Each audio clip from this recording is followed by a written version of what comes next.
मेरे पीछे नज़र आने वाले देव हैकल जहाज़ कभी समंदर का सीना चीरते हुए मंजिल की जाने पड़ते थे, लेकिन आज जंग आलूद होकर एक किनारे पर खड़े हुए।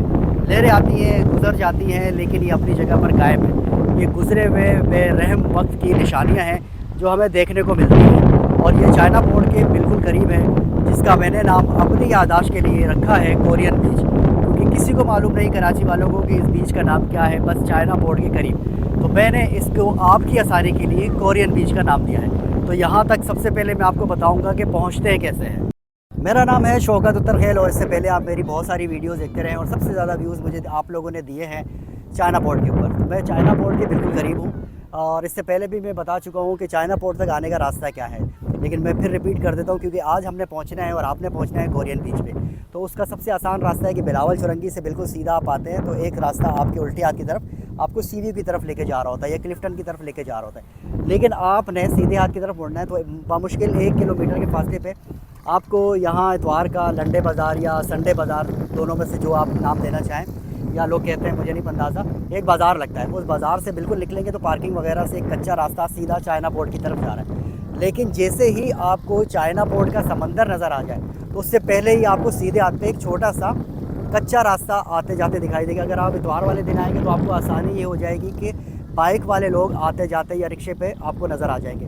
तो मतलब थोड़ा सा पहले ही, समंदर से पहले सीधे हाथ पे आपने मुड़ना है। रास्ते पे थोड़ा कच्चा रास्ता है, कहीं घाटियाँ आएंगी, कहीं पहाड़ की चोटियाँ आएंगी, मिट्टी के पहाड़ आएंगे, लेकिन आपने रुकना नहीं है। 2-2.5 किलोमीटर के बाद आपको ये जहाज़ खुद रहनुमाई करते हुए अपने तक ले आएंगे। जहाँ आपको आसानी लगे वहाँ आप बाइक खड़ी कर दें, जहाँ आपको सहूलत लगे अपना रिक्शा खड़ा कर दें, और उसके बाद और इस जगह को एंजॉय करें।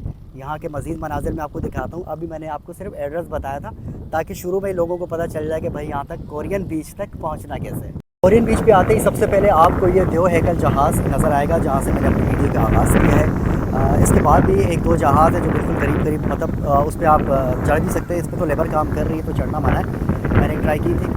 तो खैर यहाँ भी काफ़ी बच्चे आपको तफरी करते हुए नज़र आ जाएंगे। इनके साथ ज़ाहिर बड़े आए, तो बच्चे यहाँ पर बैठे हुए हैं। मैं आपको दिखाता हूँ कि कहाँ तक पानी सेफ है, लेकिन आप एहतियात करें भाई, आपको पानी से डर लगता है और एक ये नया बीच है तो अंदाज़ा नहीं होता कि इसकी गहराई कितनी है और कहाँ कितनी गहराई है।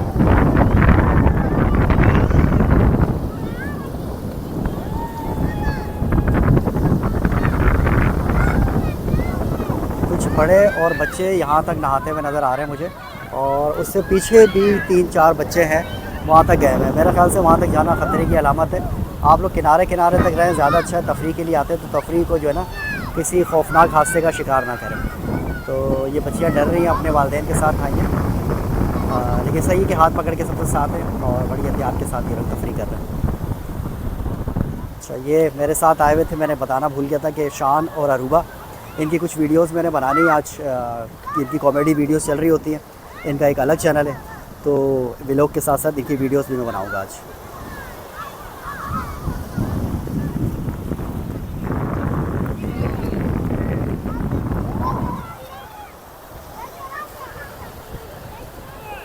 अच्छा, चाइना पोर्ट करीब है ना, बिल्कुल साथ ही। तो ये जो बड़े जहाज़ दूसरे नज़र आ रहे हैं ना, वो कारामद, ये पीछे आपको कंटेनर वगैरह नज़र आ रहे हैं, ये जहाज़ पे लोड हो चुके हैं और यहाँ से रवाना होंगे। तो ये वाला है।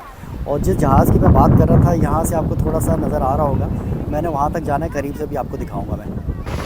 मौसम बहुत अच्छा हो गया है इस वक्त, और अचानक ही कड़क धूप थी जब मैं आया था, लेकिन अब मौसम बहुत अच्छा हो गया है, शायद बादल आगे आ गए हैं। चाइना पोर्ट का समंदर बज़ाहिर खूबसूरत ज़रूर है, मगर इसके किनारे फैली गंदगी, आलूदगी और उठती हुई नागवार बू इस खूबसूरती को कहीं ना कहीं धुंधला देती है। लेकिन अगर आप यहाँ से ज़रा आगे बढ़ें और चंद मिनट फासला पैदल चलें तो मंज़र आहिस्ता आहिस्ता बदलने लगता है, और यही रास्ता आपको कोरियन बीच की तरफ ले जाता है। समंदर वही है, हवा वही है, मगर साहिल का एहसास कुछ मुख्तलिफ सा महसूस होता है।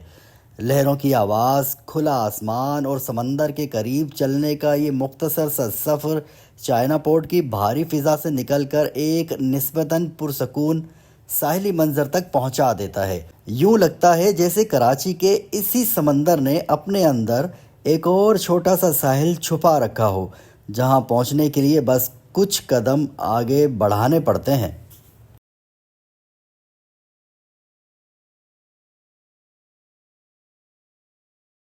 यहाँ बच्चों की तादाद ज़्यादा है नहाने वालों की इन दोनों जहाज़ों के बीच में। एक ये जहाज़ खड़ा हुआ है और एक ये खड़ा हुआ है, बल्कि दो ये खड़े हुए हैं और दो ये हैं। ये बीच वाला जो है ना ब्रेक हो चुका है दरमियान से। कुछ बच्चे और लोग जहाज़ के उन हिस्सों पे चढ़े हुए हैं जो पानी के अंदर ज़्यादातर डूबे हुए हैं। तो आप लोग यहाँ तफरीह के लिए आए, लेकिन एहतियात ज़रूरी है क्योंकि आपको नहीं पता कि एक नीचे से कितने जंग आलूद हैं, कितने खड्डे हैं, कितने गहरे हैं। तो किसी भी हादसे के शिकार होने से बेहतर है कि एहतियात ज़रूरी है।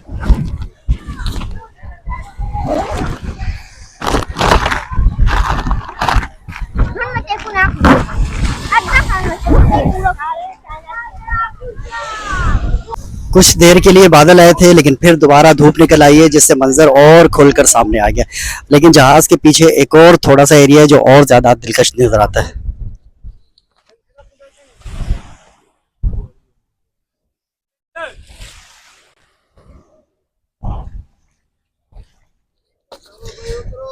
जहाज जहां खत्म हो जाते हैं, मतलब जहाज ये वाले जो टूटे हुए खत्म हो जाते हैं, उसके बाद ये वाला जो टुकड़ा है ये बहुत साफ सुथरा तो वो भी है लेकिन यहाँ रश ना होने के बराबर है, बिल्कुल पुरसकून जगह है। लेकिन लेकिन अभी इस समंदर की यहाँ से गहराई का अंदाजा नहीं क्योंकि पब्लिक मकामात जहाँ होते हैं लोगों को पता होता है कि नहार होते हैं कितना आगे तक जाना है, लेकिन यहाँ का अंदाज़ा नहीं है। लेकिन है बहुत पुरसकून जगह, पीसफुल माहौल है, समंदर की लहरें आपको मुतवज्जा करती हैं।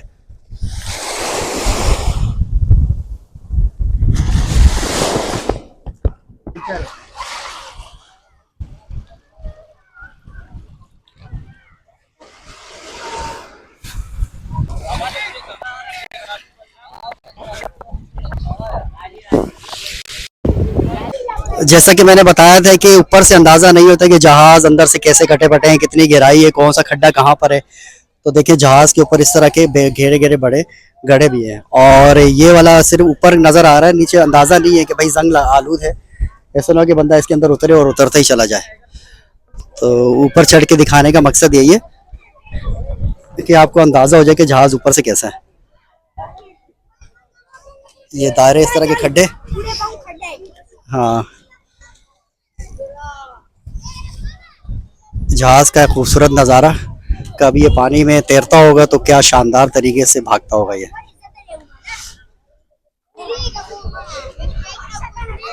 शिकारी हजरात यहाँ भी डेरा जमाए बैठे हैं। ये रहे। यहाँ आने वालों में कुछ लोग ऐसे भी होते हैं जो महज तफरीह या समंदर की सैर के लिए नहीं बल्कि शिकार के शौक में इस साहिल का रुख करते हैं। खुला समंदर, शोर मचाती लहरें और पुरसकून शिकारी कोरियन बीच के मंजर को एक अलग ही रंग दे देते हैं।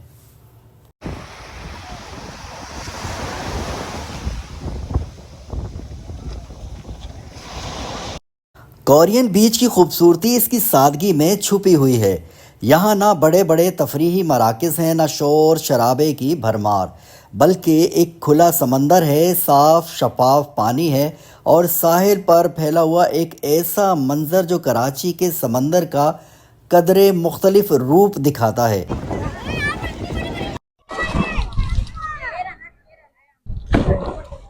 साहिल के करीब मौजूद पुराने जहाज़ इस मंज़र को और भी मुनफरिद बना देते हैं। जंग-आलूद धात समंदर की लहरों और खुले आसमान के दरमियान खड़े ये जहाज़ यूं महसूस होते हैं जैसे वक्त ने अपनी कोई पुरानी दास्तान यहीं छोड़ दी हो।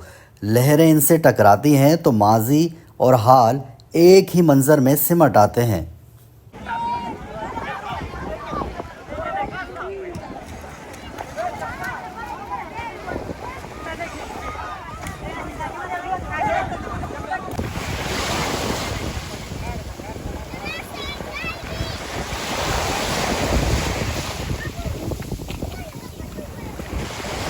यहाँ का साफ पानी भी साहिल की ख़ास कशिश है। जब सूरज की रोशनी पानी की सतह पर पड़ती है तो लहरों में एक खूबसूरत चमक पैदा होती है और समंदर का नीलापन साहिल को दिलकश मंजर में बदल देता है। दूर तक फैला हुआ पानी देखकर यूँ महसूस होता है जैसे उफ़क़ पर आसमान और समंदर एक दूसरे में घुल मिल गए हों।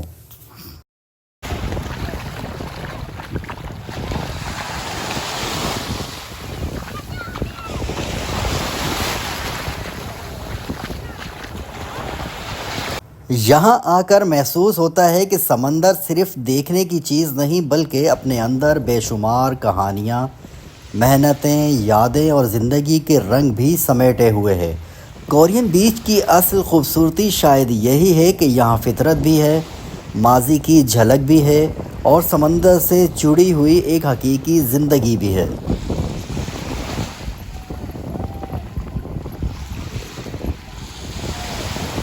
जब हम घर से निकले तो पप्पा ने बोला इसका कोई नाम नहीं है। पप्पा फिर आए तो बोलते इसका नाम पप्पा ने खुद रखा कोरियन बीच। फिर यहाँ पे मुझे इसलिए मज़ा आया कि यहाँ पे पुराने जहाज पड़े हुए थे। फिर हमें उनके ऊपर चढ़ा, मेरी बहन भी चढ़ी थी। फिर उनके जब उतरने की बारी आई तो मुझे बहुत डर लगा था। बहुत एडवेंचर किया, आप भी आए यहाँ पे मज़े करें। उम्मीद करता हूँ कि आज की वीडियो यकीनन आपको पसंद आई होगी। तो मिलते हैं बहुत जल्द फिर किसी नई जगह पर, फिर किसी नए मकाम पर, फिर किसी नई मालूमात के साथ। तब तक के लिए मुझे दीजिए इजाज़त। अल्लाह हाफिज़।